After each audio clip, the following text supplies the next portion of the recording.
Hey everybody, this is Rydo and we're back to Hearthstone. Now I don't know if I'm going to do a full recording session, I don't know if you can read that or not, but it is 10 or 11 right now. Can't even read it myself. Let's see if maybe we could go into a different screen. 10:05. Because my cell phone broke and I've spent the past 3 or 4 days working on it, and I will talk about that more. But first things first, we got a pack from the Tavern Brawl, which I did off screen. So let's open these cards. See if we get anything worth getting. No. Seems like I have probably 2 of every of those. I did do the Tavern Brawl, so I don't have to do another one of those, which is good. So I think what we're mostly going to try to do here is at least get one quest done and go through a list that I just kind of hurriedly made. And see, this is the weird thing, because ideally I should turn out the 50 and try to go for a 60 or 100, but there's also a chance that you'd end up with a 40. But what I'm really going to do is get rid of the Tavern Brawls, because I don't want to play Tavern Brawls. So I went from 60 to 50. So now we just need to play a bunch of Overload and a bunch of Mage cards.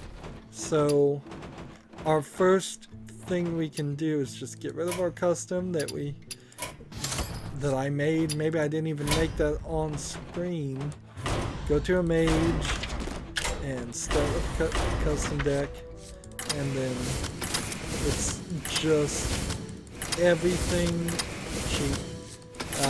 In fact, this isn't a terrible early on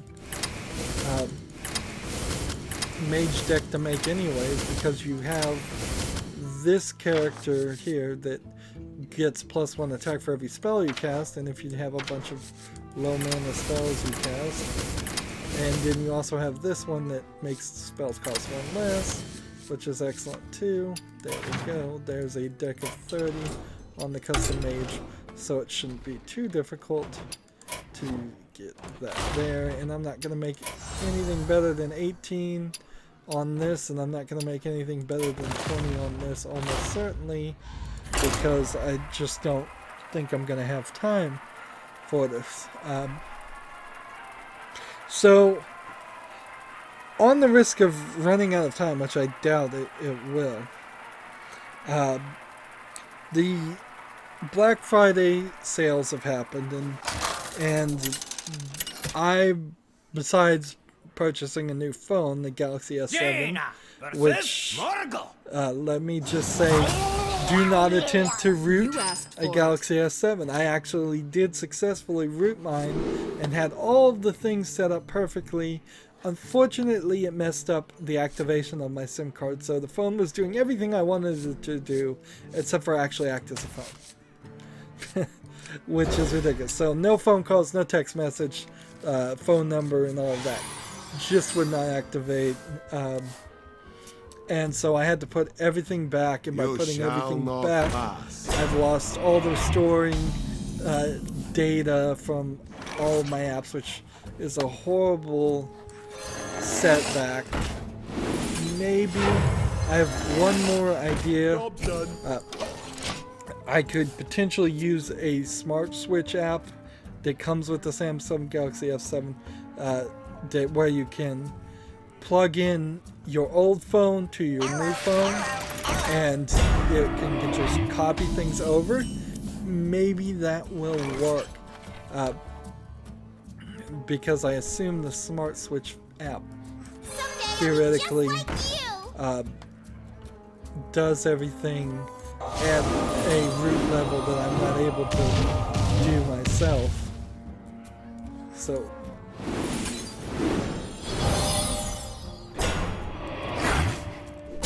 this might actually work, I hope. Otherwise it's just give up. I have to start over from scratch. Well, that sucks. Didn't get to play as many cards as I wanted. Coming on strong there. Let's play again. The reason why the Galaxy S7, this is mostly nerd talk, is so difficult to root is it has some of the traditional things that, such as a locked bootloader. It also has a thing called DM Verify that has to do with the bootloader and the recovery partition.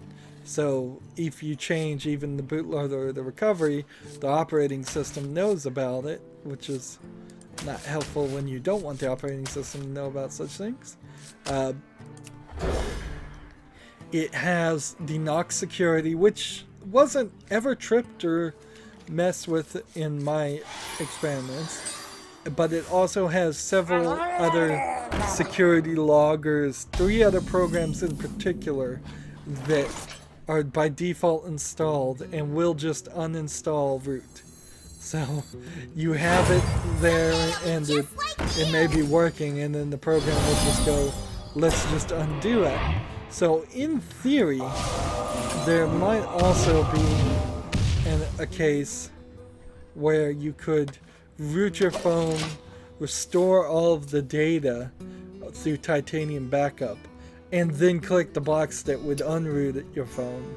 And in fact, to set everything back up to the way it originally was, that's exactly kind of what I had to do. I had to re-flash the root program, the root bootloader recovery. I'm not sure if it was recovery or bootloader. I think it was recovery, but I had to re-flash that, and then with the default image, it just set everything back to the way it was before, which is certainly silly. I guess I'm just going to go ahead and play these cards because I need to play the cards. But tight security. Tight security on the Samsung Galaxy S7. So I take it as I truly don't own this device, since I can't do what I want to do. And all I want root for is very few things. I want to block ads because data, regardless of what data plan you're on, it's not free. Let's just face it, it's never going to be free. It is a concern.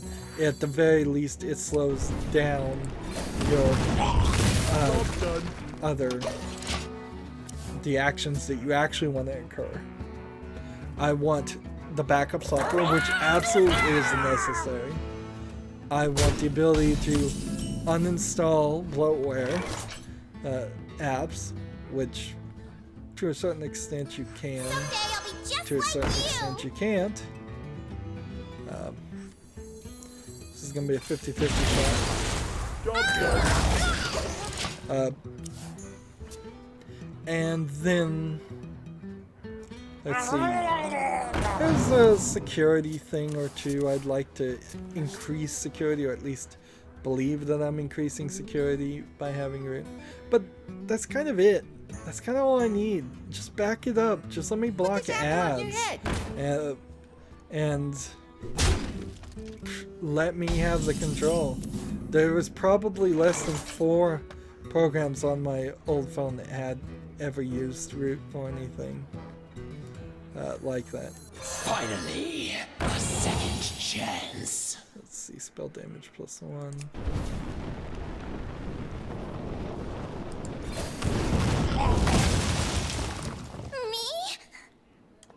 Cast the spell. I want to cast the spell. So, yeah, it kind of sucks. There, with the locked bootloader, with a locked bootloader, you're not gonna really get a ROM, and ROMs on phones themselves are follow the rule. Kind of not becoming as necessary with every new version of Android. CyanogenMod is not even the name of the one that they're working on anymore. I don't know what the name is. Let's make magic.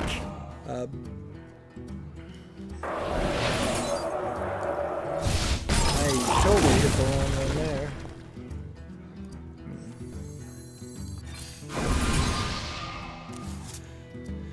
Let's see.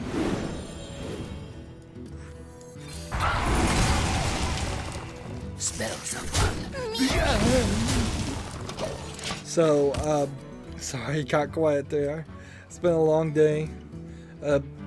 Part of the getting a new phone was a buy one get one free offer, so I was able to get another one for somebody who desperately needed to learn to use cell phones. However, in that trade, if they needed to learn cell phones, then I'm the one that ended up having to teach it to them, so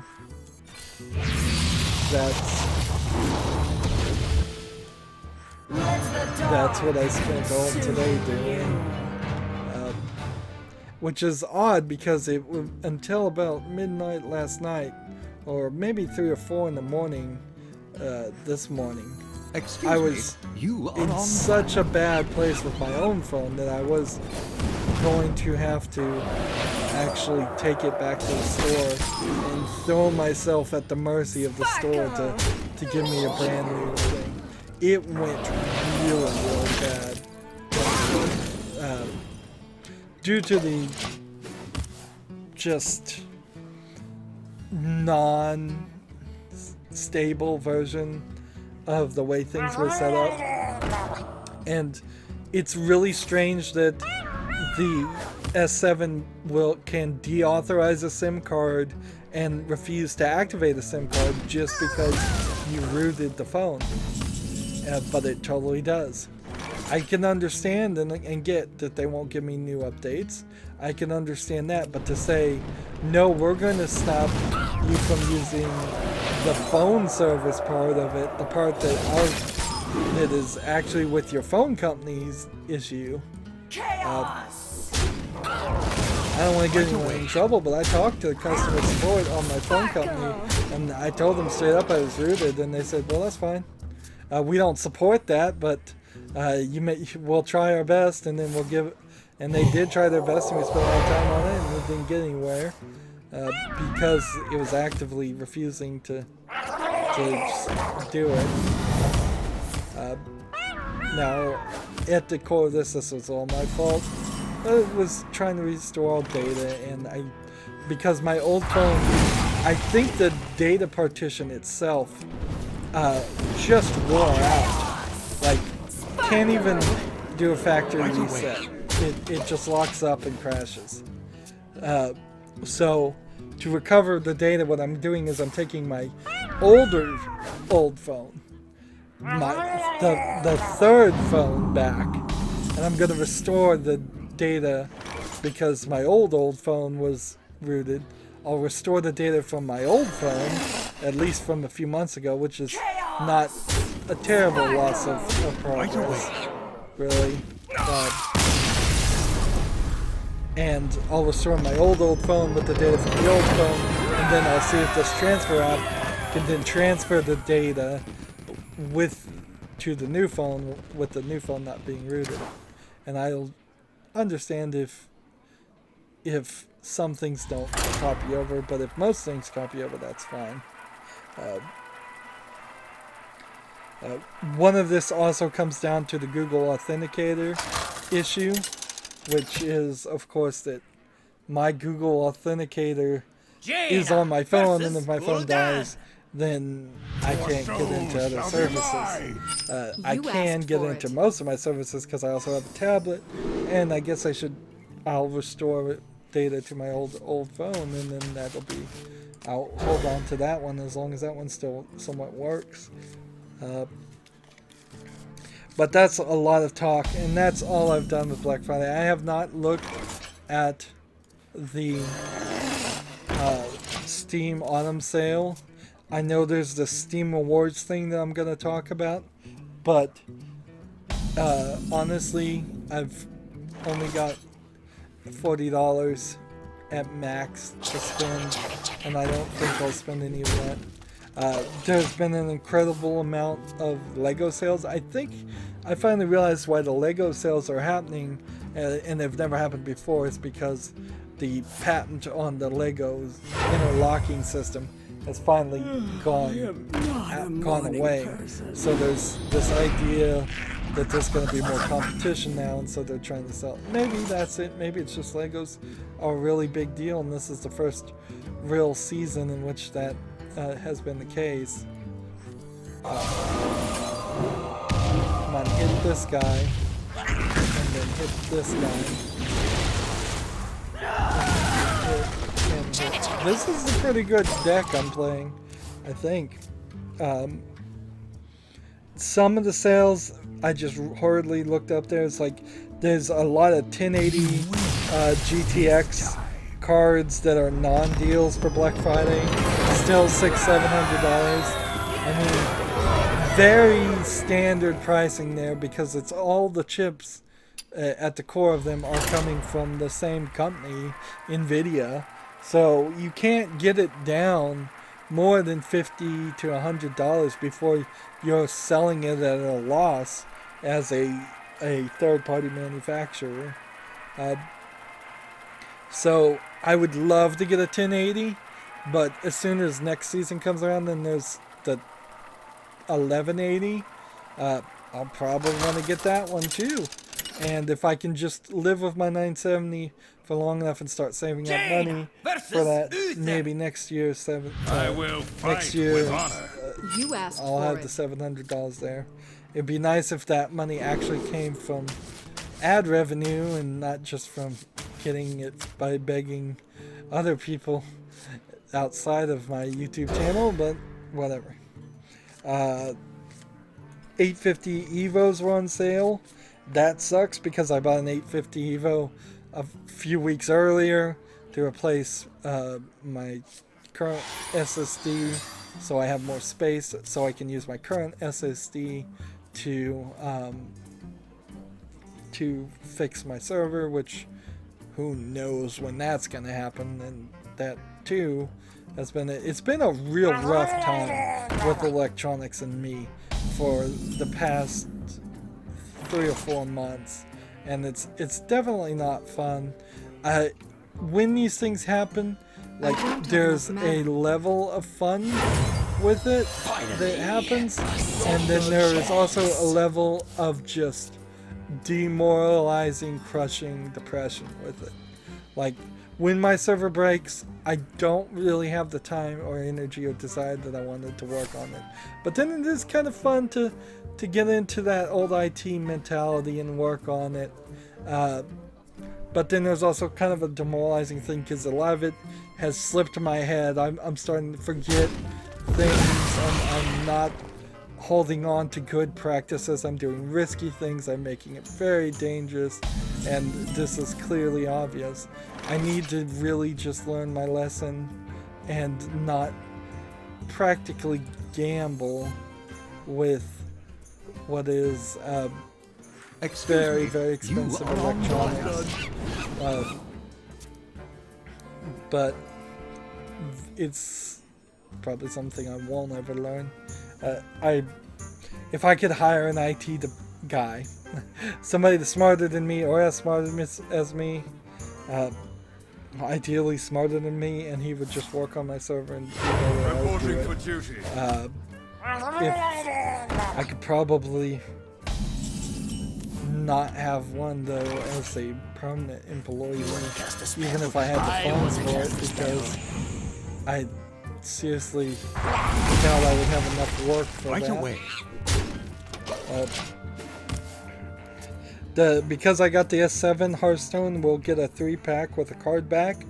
I've already gotten that with my other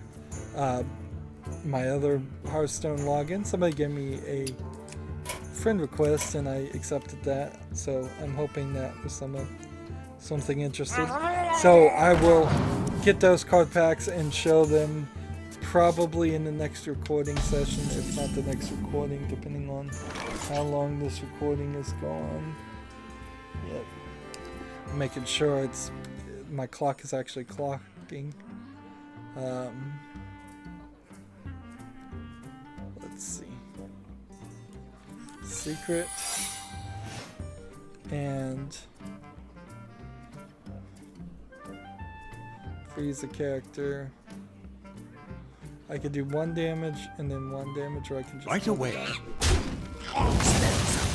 So fun. No, I can't do that much. Darn it, can't cast those spells. So let's go through the other things. So kind of with no word, notice, or explanation, Playdead has dropped Denuvo from its the Denuvo quote-unquote DRM from Wonder. Inside, I believe is the game. They were the ones that made Limbo, and yeah, Inside I think is the next of it. Denuvo is also in Dishonored 2, and Dishonored 2 is not running very well, and I believe it was in maybe Human Revolution 2. Technically, in the article, as I skimmed over it, they said that Denuvo actually isn't DRM because it's not about digital rights management. It's actually an anti-tamper software designed to That's not a valid target. that one. All right, darn it. It's actually an anti-tamper software that just stops you from tampering with the program and with the DRM in the program, such as Steam's own inbuilt DRM and all of that. Which I'm not sure really how much of Steam really is some DRM. I mean, it is absolutely, but it seems like it's easy enough to take a Steam game for the hackers and make it not a Steam game and run just fine. So, but it works good enough. And as the article said, the only good DRM is no DRM. This and this.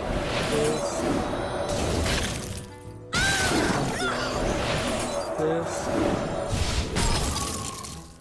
and this attack. So the quiet dropping of Denuvo probably doesn't mean a ton, but it might be an indication that people are just trying to get away from it. Our Resident Evil 7 is going to have PC to Xbox, assumedly Xbox One, and if it actually does show up on Xbox 360, that'd be interesting for RE7, but I wouldn't really hold my breath for it, because it looks too good of a game for them to really want to do that. Let's see. So, that went really well. I got lucky there. I should have played better. As you wish.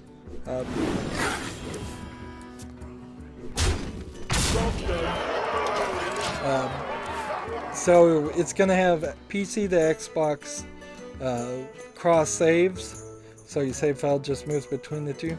Now, the part on that that'll be interesting is if that comes in late, and do you have to sign into some kind of Konami or whatever company makes RE7? I think it's Konami, but nah, it can't be Konami. It's gotta be somebody else, doesn't it?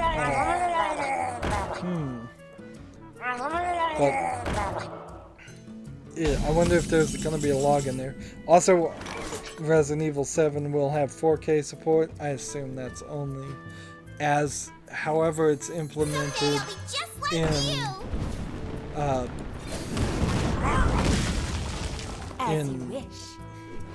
however 4K is implemented on the PlayStation 4 Pro and the Xbox One Scorpio, and those are probably both going to be fake 4K, even though we don't know anything about the Scorpio right now, and they say it's going to be real 4K.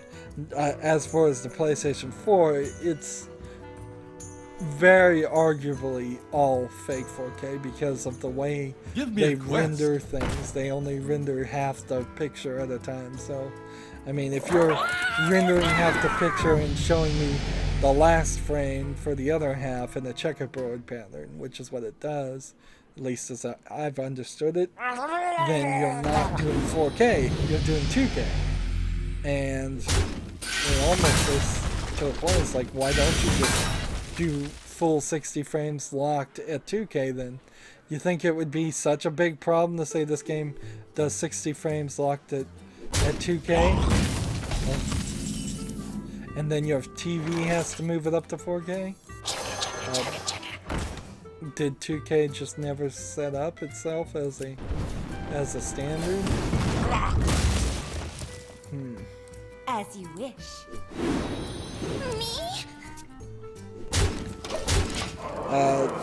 But 4K on the PC, of course, is a theoretical possibility if you have enough power. Warhammer Vermintide is getting DLC and a patch. And Warhammer Vermintide caught my eye as an interesting looking game that I kind of wanted to play, but it's a co-op kind of Left 4 Dead thing, and it's old now. The number of players is going to be pretty low, or they're going to be really good and thus frustrated with a new player. And it's set in the Warhammer universe, which is a universe I need to learn more about. But I'm probably not getting Vermintide, and it's surprising that it's getting a patch and DLC at all. I would have thought that it's probably died enough that they would just kind of give up there.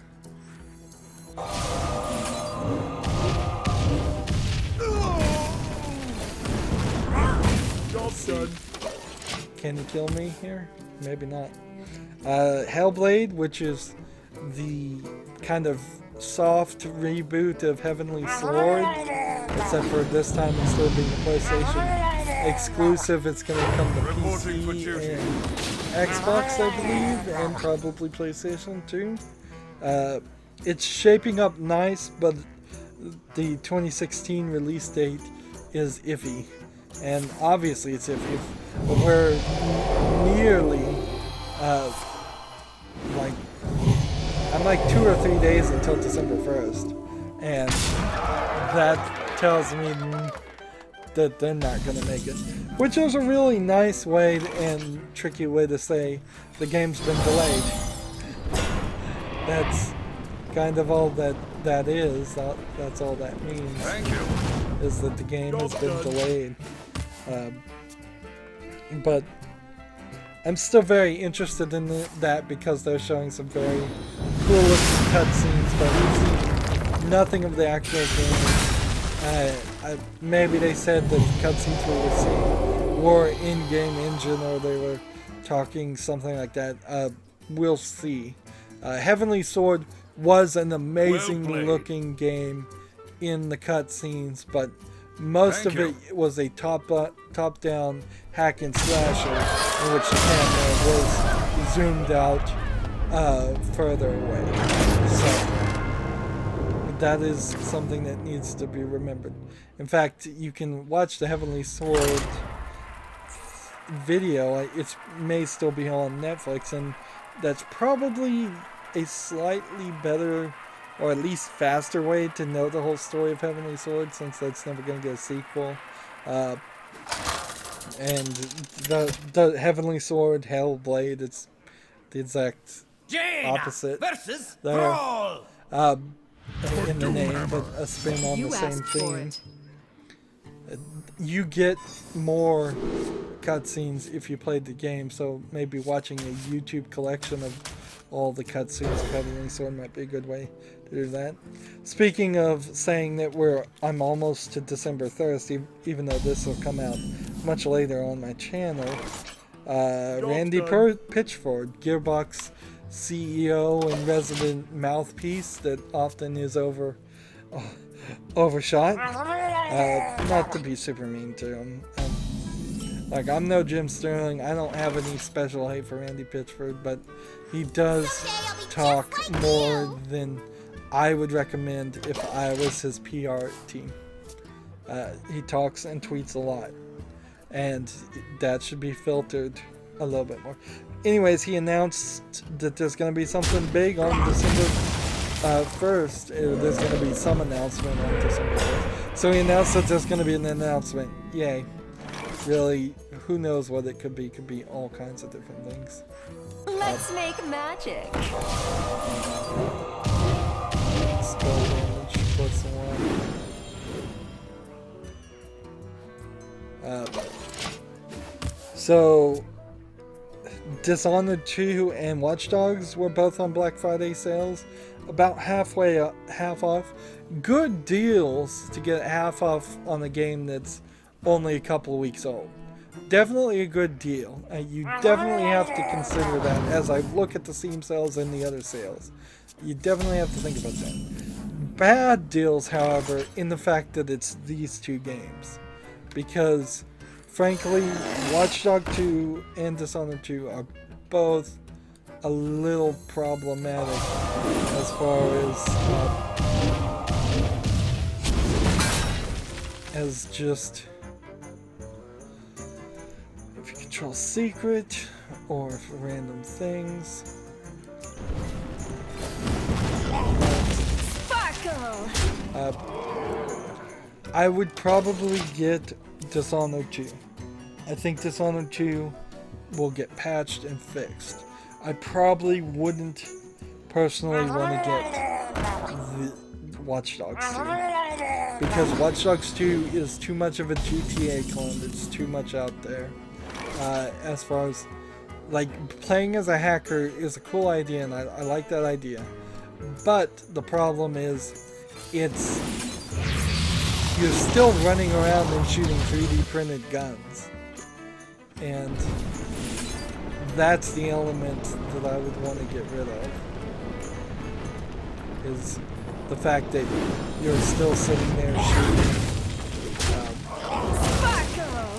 shooting guns and doing car chases and doing all these missions. And frankly, also the nudity, not just the one scene of the woman, but the nudity in general is unnecessary and gratuitous and would just make it more difficult to make videos. Although, on YouTube with the new blur effects, I mean, I can mostly get away with playing anything with a small amount of nudity in it without having to really be upset about that. Finally, a second chance. If there's a gratuitous amount of nudity, like an actual sex game where every third scene is something like that, the theme is still inappropriate for YouTube, so it should be age rated or will get age rated, and then there's just so much blurring on there that it's not worth the effort. I wonder. Let's see, as we're wrapping up this game, I have the Steam Awards, which I'm going to talk about in the next recording, and hopefully we can get at least 2 of the quests done. I may get the 3rd done off screen tonight. It seems like I'm set. As long as I stay up to midnight, I'm probably fine there. As far as trying to record, most of these things. Oh, I dropped my pen, so I'm moving away from the microphone. Sorry. My fake plastic pen for my electronic board. Finally, so now this one does 3 damage. Interesting. Freeze this guy. And 4 to 1.